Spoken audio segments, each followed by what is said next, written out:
Boys, we got Spectre Divide jump already, the game is already kinda dying, and even Shroud is playing more deadlock than his own game. So let's talk about it.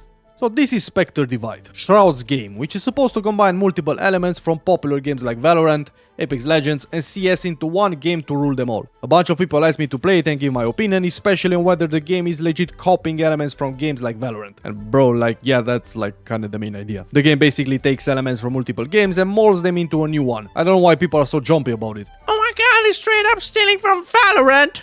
Like, yeah, bro, that's the point. Anyway, when you jump into the game, you're forced to do the tutorial, you get a feel for how to control your Spectre, and everything is pretty similar to your average FPS. The movement feels like Valorant, and the aiming is more like Apex Legends, so in my book it's already kinda good. Then I jump into my first match, pick an agent that should be similar to a Sentinel from Valorant, and started playing. My first impression, everything is super confusing. The map is huge, and you really need to learn how to use your Spectre to teleport from one side to another. The Spectre is basically Yoru's teleportability in Valorant, except the enemy can see it and destroy it. The cool part is that if you die, you respawn to your Spectre, so you basically get 2 lives for each round, which is kinda nice. But here's where I ran into problems. One of the hardest things was distinguishing between teammates and enemies. And unless you have like really good awareness and know exactly where your teammates and enemies are, you're going to end up shooting at your own team at some point. Now let's get to the good stuff. Honestly, I like the concept behind the game, the aiming feels solid, the Spectre abilities are easy to understand, and overall the game is pretty responsive. As someone who's been playing shooter games for over 15 years, I can say it has potential. They might need to rework the map design to make it more user-friendly and maybe limit the teleportability to 1 time per round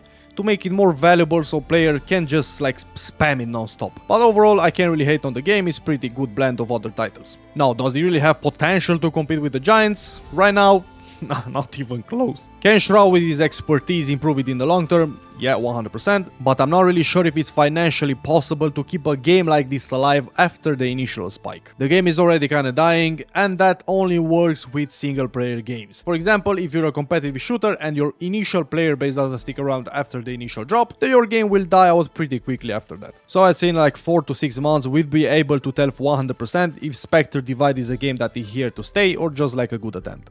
As for my FPS score, I would give Spectre Divide a 6.2 out of 10 on the FPS tier list. Maybe if they had things like cases or some form of gambling, they might be able to pull in the gambling addicts from CS and build a strong niche community to keep the game alive. I wish them the best, and to be honest, I'll keep playing it because I kinda like it. Now, watch this next video and subscribe because 0% of you are subscribed. Arrivederci.